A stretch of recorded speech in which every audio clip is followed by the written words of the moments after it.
So you want to learn how to play Ino? Well then you're in the right place, because ArcSys gave me early access to this game for the sole purpose of making guides. And I've been playing Ino for hours upon hours already, so it goes without saying that I know a ton about this character. So without any further ado, let's get started. One of the absolute best things about Ino is her offense. This character will never give the opponent a chance to breathe the second she gets a knockdown. And on top of that, getting in is not really difficult for Ino players, especially if the opponent doesn't know what this character can do. However, on the flip side, her defense is really lacking compared to most characters, so if she fails at her offense and the tables are turned, she's gonna have a really tough time, because unless Ino has meter, she basically has no escape. Now, some will tell you that Ino's damage is on the low side, but I would argue that's not necessarily the case, especially if she has one bar or the corner. Her damage can definitely get up there. So without any further ado, here's my tips on how to play Ino in Guilty Gear Strive. So your first goal is to get in and score the knockdown, especially at the start of the round when you don't have any meter yet. And Ino has two powerful ways of doing so. The first is her projectile. This bad boy will actually do more hits the further he travels across the screen, which means Ino doesn't mind being far away as long as she has a chance to set up her projectile. And then on top of that, you can also control the trajectory of this projectile all the way up until it collides with the opponent. So you can have it go down, up, or up then down, all that amazing stuff. And what that means is if they want to jump, you can say nope and just catch them air dashing at you. Or on the flip side, you can aim it at the floor if they try to go under it and just say, nah, you gotta deal with my projectile. This thing's a monster. However, do be warned, some characters like Giovanna can just slip right past this thing. Even though it does have multiple hits, she can still pass right through it. And the same can be said for certain armor attacks and even certain invincible attacks. Players can just fly through this thing if you're not careful. So don't rely on it too heavily, but do know that it's a very strong tool. Now, Ino's number 2 tool for getting in is Stroke the Big Tree, both the slash and heavy slash version. The slash version is a bit faster, but still gets very low to the ground, so it can avoid high attacks, high projectiles, all that good stuff. It basically whiff punishes the opponent on the way in. Even though its range is a bit shorter, it's also much faster. However, if you ask me, the heavy slash version is where it's at. It goes much further, and while it is a bit slower, it also is +2 on block. So for example, if I do something like this and the opponent presses a button, they're going to get counter hit right there for a decent amount of damage. So as you can see, the heavy slash version is simply godlike. The downside is it is a bit slower, so it's not as easy to combo into, and maybe the opponent can see it coming and react, but outside of that, it's better on hit and it's better on block. And if you land either one of these moves, look at the icon above the opponent's head. They actually have to press a button violently to escape the hit stun, and if they're not fast enough, you can get some very easy follow-ups, like right there. And that's just the slash version. The heavy slash version gives you much better follow-ups, including one of my favorites involving forward heavy slash. Now the timing here is a bit tricky, but once you master it, that's some good damage for a YOLO special move that's also plus on block. And once you have a bar of meter, things get even crazier because the Roman cancel is always going to launch the opponent. And once you do that, you can dash forward and do dust. And look at that, the opponent's launched for some fun follow-ups. So real quick, here's a couple of combos if you ever do land these special moves in the neutral.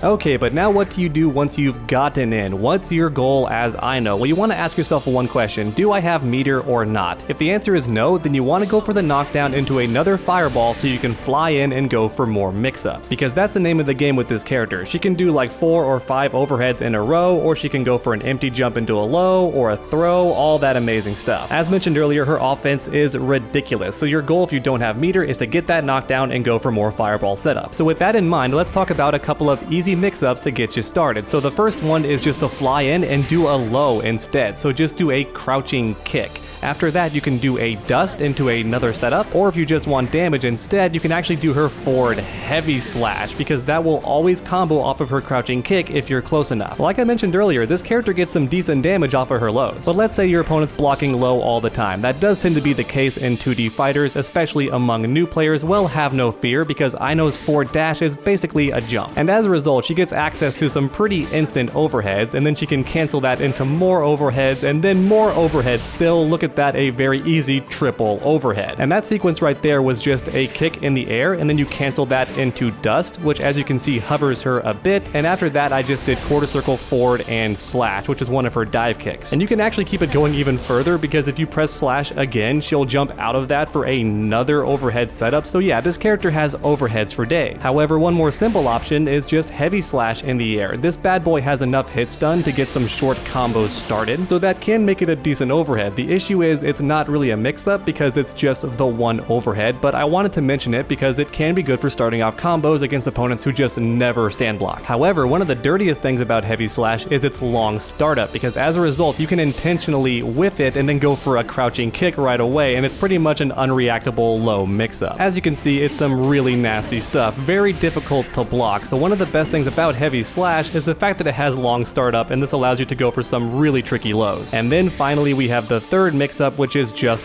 the throw. So the idea is here you get the knockdown, go for the fireball, you fly in and just throw the second you land. This mix-up is fantastic, especially if you have bar, because you can get some short follow-ups.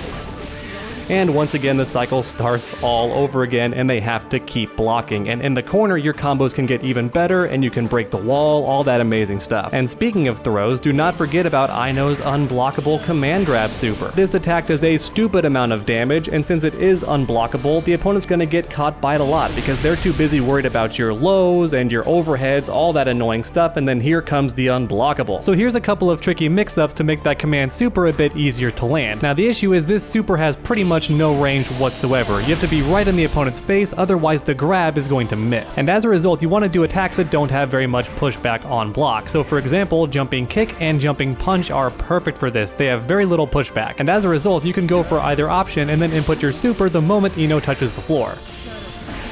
And then we have the dirtiest setup, which is to intentionally whiff the jumping heavy slash. As mentioned earlier, it has a lot of startup animation, and as a result, you can intentionally miss it and then go for your super the moment you touch the floor. And keep in mind, this super activates immediately after the animation, so as long as you're in range, the opponent's done for. And that's about it for Ino's offense, but I wanted to mention a couple of more notable things about the character. So for starters, her forward punch is surprisingly fast and has good range, and as a result, you can do stuff like this very easily. And that's a big deal because standing punch is very fast, and whenever you land it, you can just cancel into forward punch and then chemical love for a short combo punish. And crouching heavy slash is also a very interesting move. As you can see, it hits much further than you would initially think because the actual splash itself can hit the opponent. And while it's not the best anti-air, it can actually be a great way to get counter hits in the neutral. And once you get a counter hit with this move, some pretty fun stuff can happen.